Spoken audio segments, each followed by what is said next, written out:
as a day of deliverance by solemn acts of devotion to God Almighty. It ought to be solemnized with pomp and parades, with shows, games, sports, guns, bells, bonfires, and illuminations from one end of this continent to the other, from this time forever forward and forevermore. It is July 4th, 2024, at the North Carolina State Capitol. Welcome. My name is Dr. Darren Waters. I am the Deputy Secretary of the Department of Natural and Cultural Resources and Keeper of the Capitol, North Carolina's seat of government and the ultimate symbol of our state and the people's right of self-governance. On behalf of Secretary Reed Wilson and all my colleagues in the Department of Natural and Cultural Resources, I'd like to welcome everyone to this glorious Fourth, our nation's 248th Independence Day. Now I'd like to welcome my colleague, Tara Schramm, the site manager here at this important site.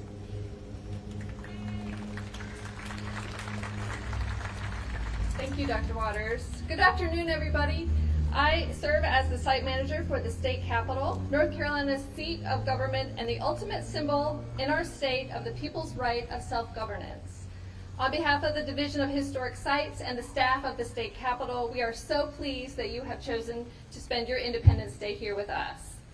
It is our fondest hope that today's program will provide you with the flavor of July 4ths of centuries past and fill you with what Mr. Jefferson held to be the three essential ingredients of America's freedom: life, liberty, and the pursuit of happiness. We sincerely hope that you will experience Mr. Jefferson's full recipe here on historic Union Square, the home of state government since 1792.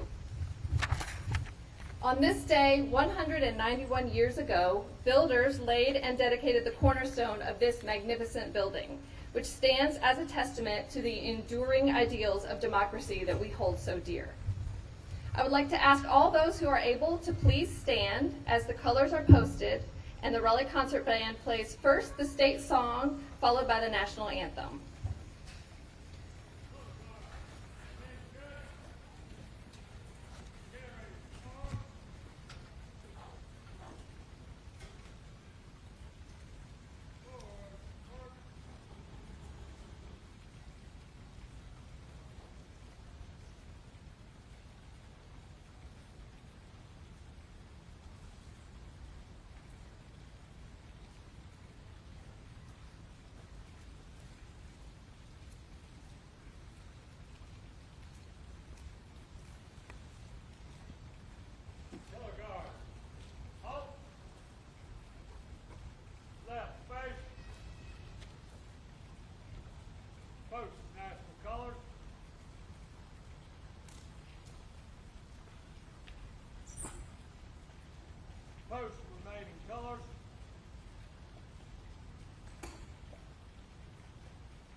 may be seated.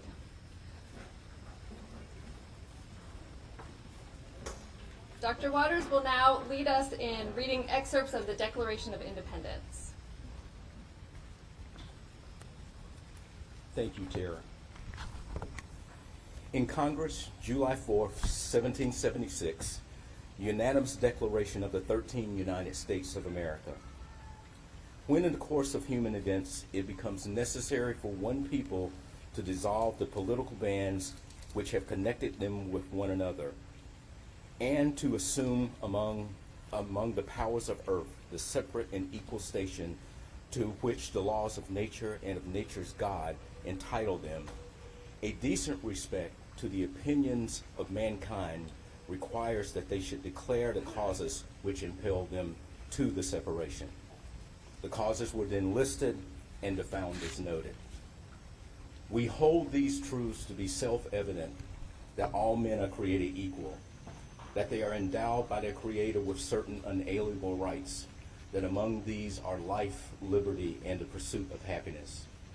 That to secure these rights, governments are instituted among men, deriving their just powers from the consent of the governed. That whenever any form of government becomes destructive to these ends, it is the right of the people to alter or abolish it, and to institute new government, laying the foundation of such principles and organizing its powers in such form as to them seem most likely to affect their safety and happiness. Prudence, indeed, will dictate that governments long established should not change for light or transient causes, and accordingly all experience has shown that mankind are more disposed to suffer, while evils are sufferable, than to right themselves by abolishing the forms to which they are accustomed. But when a long train of abuses and usurpations, pursuing invariably the same object, evinces a design to reduce them under absolute despotism, it is their right, it is their duty to throw off such government and to provide new guards for their future security. The abuses of the king and his government were then listed, followed by, we therefore, the representatives of the United States of America in General Congress, assemble, appealing to the Supreme Judge of the world for the rectitude of our intentions due in the name and by the authority of the good people of these colonies, solemnly publish and declare that these united colonies are and of right ought to be free and independent states, that they are absolved from all allegiance to the British Crown, and that all political connections between them and the state of Great Britain is and ought to be totally dissolved, and that as free and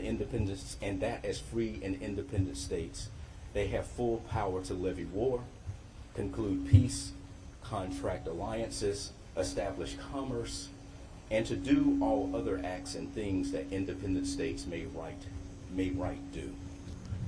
And for the support of this declaration, with a firm reliance on the protection of divine providence, we mutually pledge to each other our lives, our fortunes, and our sacred honor. What happened to the signers of this revolutionary document? 5 signers served in the military during the American Revolution. 5 were captured by the British during the war. Richard Stockton of New Jersey never recovered from his incarceration at the hands of the British loyalists and died in 1781. Colonel Thomas McKinn of Delaware wrote that he was hunted like a fox by the enemy, compelled to move his family 5 times in a few months. 11 signers had their homes and property destroyed. Francis Lewis's New York home was destroyed and his wife taken prisoner. John Hart's farm and mills were destroyed in New Jersey, and he died while fleeing capture. After the Revolution, 13 signers went on to become governors, 7 became members of the U.S. House of Representatives, 6 became U.S. senators. Thomas Jefferson and John Adams and Elridge Gary each served as vice president. Thomas Jefferson and John Adams became president. John Adams, Thomas Jefferson, Charles Carroll were the longest surviving signers. Adams and Jefferson both died 190 years ago today on July 4th in 1826 on the 50th anniversary of the Declaration of Independence. And in North Carolina, the first state to call for independence in the Halifax Resolves, what of our signers? Joseph Hughes from Edenton, a passionate advocate for individual rights, wore out his physical constitution in service to his fledgling nation, and died at the age of 50 while the war was still raging. Granville County's John Penn became the new state's most active member of the Board of War and worked to provide supplies to the army of Nathaniel Greene and the state's guerrilla groups, helping them to secure the eventual defeat of Lord Cornwallis. He died at the age of 47. Wilmington and Hillsboro's William Hooper, son of a strong loyalist and one-time supporter of the royal governor William Tryon, was a popular leader, but then fell out of favor with the state's electorate. He later was appointed a judge and died at the age of 48. We honor North Carolina's Revolutionary War heroes today. Our three signers, along with leaders such as General William Richardson Davie, Governor Richard Caswell, brothers Francis and Matthew Locke, and the pride of the Cape Fear, Cornelius Harnett, Raleigh's own John Chavis, the freeborn African-American soldier who volunteered to fight for the cause of freedom, along with the countless unnamed individuals who left their hearth and field to change the course of history. It is proper that we here today remember them in their mighty deeds.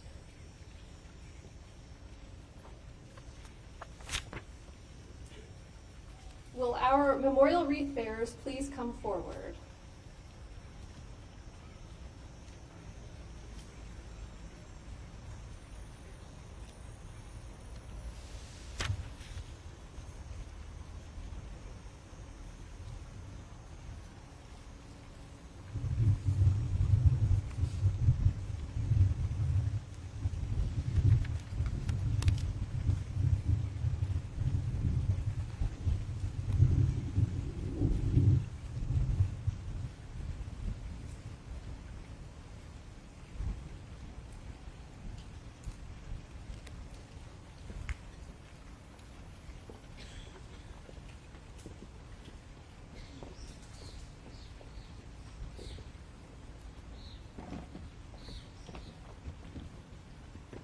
Halt.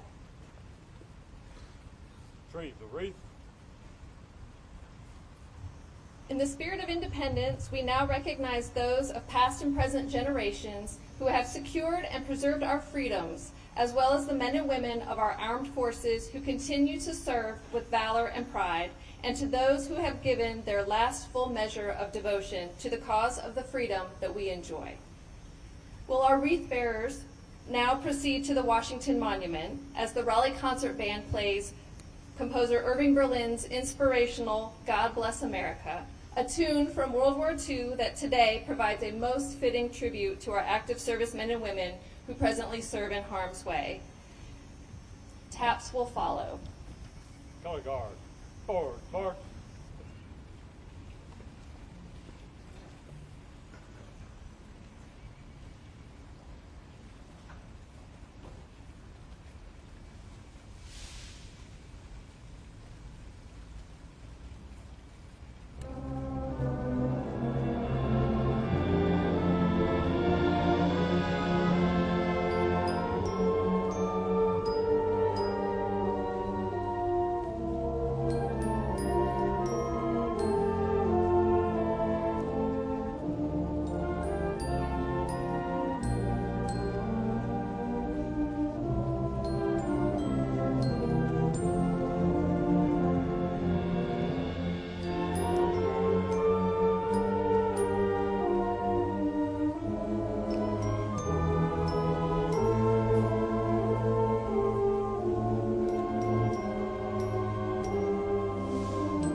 Please stand for taps.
Thank you. You may be seated.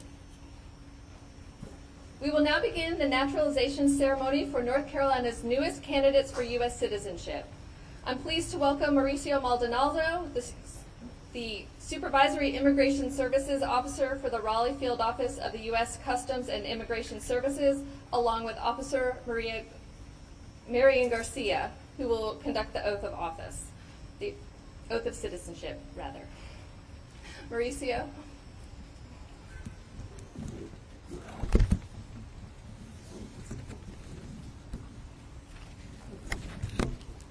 All right, thank you everyone for being here today and for making this possible, everyone who's worked hard to make this possible. It's no secret, it's hot, it's humid, so I would try to speak as fast as I can. There is a little tradition though that I don't want to skip through that we do at the Raleigh-Durham Field Office, and that's that we announce the country of soon-to-be former nationality. So I think that shows the diversity that we have in North Carolina and in the United States. So today I'm going to ask, since it's hot, to hold your applause until all countries are recognized, and then I'll make a statement afterwards and we'll go from there. So we have Pakistan, Germany, Honduras, Ukraine, Haiti, Canada, Denmark, China, France, Dominican Republic, Moldova, India, the Gambia, Iraq, Ireland, Vietnam, Portugal, Ghana, and Poland. So even today, where we have a total of 25 candidates, 19 different soon-to-be former nationalities are being represented. I always think that's amazing. I mean, we have groups of 60, 100, and it's always a high amount of nationalities being represented. So with that being said, I'd like to give a hand of applause to all 25 candidates here today.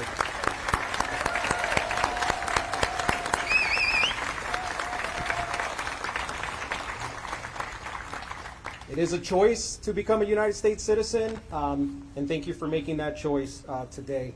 So I would like to introduce Officer Garcia, who is going to help me administer the oath of allegiance. And before we do that, what we'll do after the oath of allegiance is we'll just do it by row. So I'll announce row 1, you'll stand up, you'll come pick up your certificates, and you'll have a seat again at the same seat that you're seated. So at this time, if you're able, please stand, and you're going to raise your right hand, and you're going to repeat after Officer Garcia.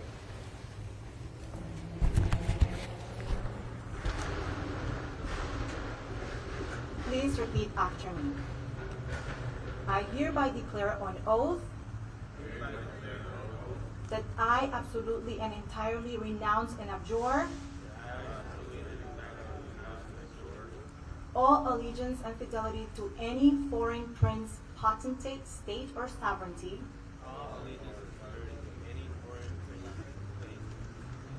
of whom or which I have heretofore been a subject or citizen, that I will support and defend the Constitution and laws of the United States of America,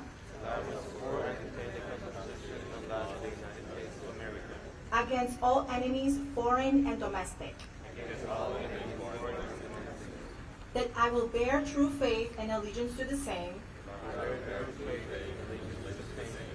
I will bear arms on behalf of the United States when required by the law. That I will bear arms on behalf of the United States when required by the law.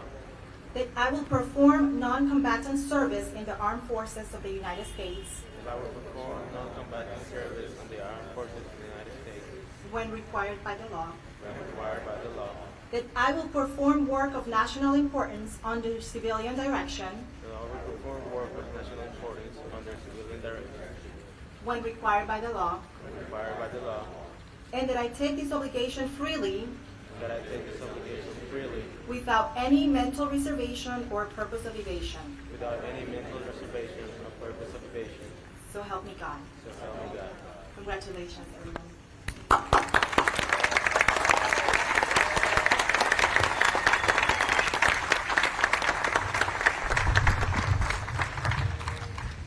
So you may be seated. We're going to hand out the certificates and then continue.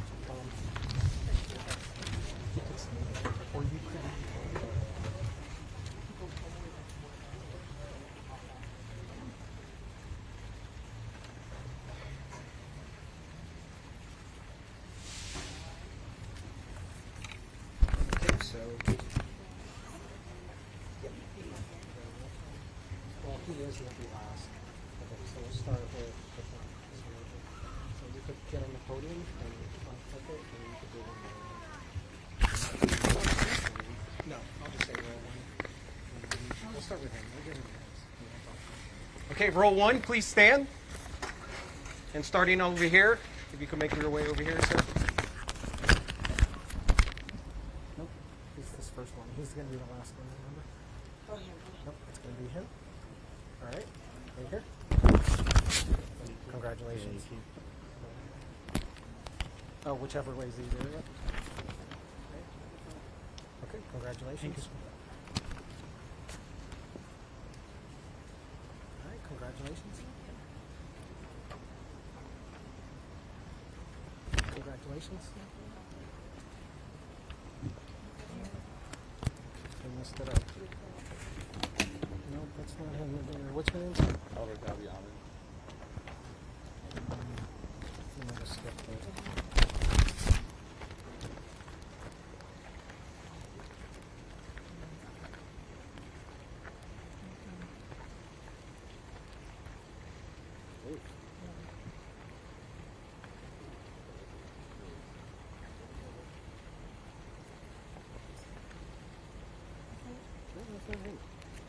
Let's see who's next after.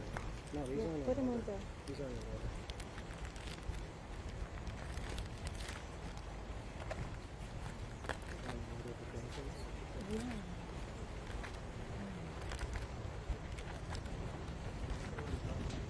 We can put him to the side and then I'll get him Yeah, later. we're Put going to him- do the next one start. Okay, so Yeah, put him. No, not him. Thank you. Johnson. Yes, I think he's well, see, the door. Yeah, that's his one.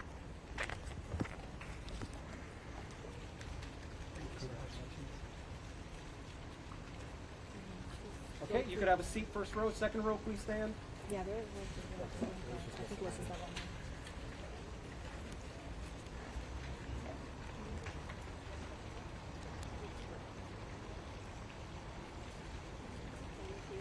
Congratulations.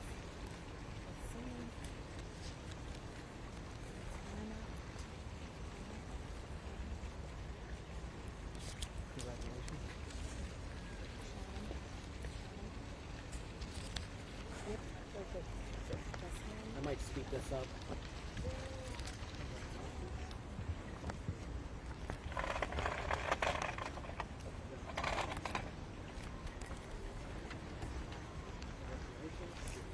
So him, and then we have Ryan.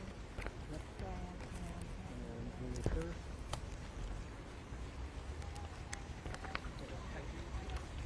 Ooh, logistical nightmare right now. We'll get through it. Congratulations. That's first. Yep. have a seat. Last row, please stand. Okay, so these are a couple. And then Lenora and I'll take them. then Maloney. I just want to make sure this, I know the order was okay, but then him. Make sure there's like similar. Yep. Yeah. Let's just make it easier. It's hot. That's congratulations. Thank you.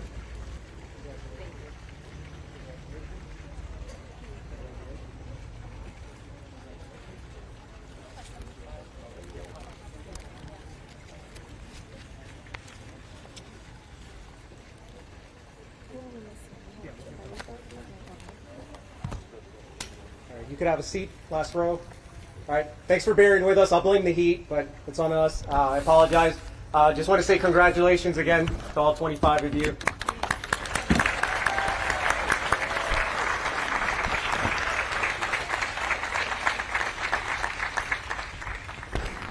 Thank you so much for being here with us today, and I want to offer a special thanks to the Raleigh Concert Band with Lem Hardy and Alec Whitey, the Capitol staff, the Daughters of the American Revolution, the Sons of the American Revolution, and our colleagues from the Department of Natural and Cultural Resources who are representing the America 250th anniversary. Please make sure you stop over and see them.